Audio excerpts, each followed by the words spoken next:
এই ভিডিওতে থাকছে হৃদয় ও বনের মায়া, এক বৃদ্ধ দাদুর না বলা জাদুর গল্প।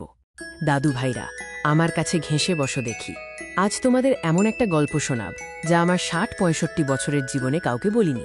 এটি আমার নিজের চোখে দেখা এক আজব ঘটনার কথা। তখন আমি জোয়ান মানুষ। গ্রামের পেছনে ছিল গভীর জঙ্গল।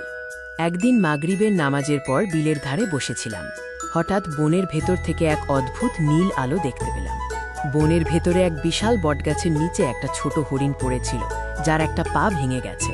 অবাক করা বিষয় হলো, সেই হরিণটার মাথার ওপর একটা নীল রঙের জাদুর পাখি ডানা ঝাপটাচ্ছিল। আমি হরিণটাকে কোলে তুলে বাড়িতে নিয়ে এসে সেবা করলাম। কয়েকদিন পর হরিণটা সুস্থ হলো, কিন্তু একটা আজব ব্যাপার খেয়াল করলাম।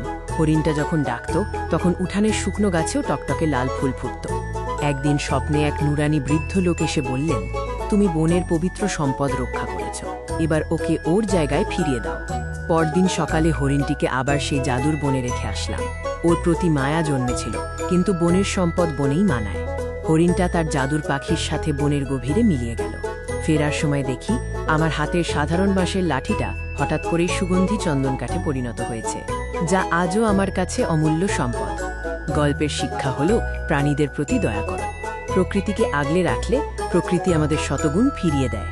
আর এই পৃথিবী মায়া ও ভালোবাসার ওপর টিকে আছে। এই মায়ার চিরন্তন জগৎ সম্পর্কে সবাই মনে রেখো। আল্লাহ হাফেজ। এখন চলো, রাত হয়েছে, সবার ঘুমানোর সময় হলো। দাদুর গল্পের ঝুলি আজকের মতো শেষ। শুভরাত্রি।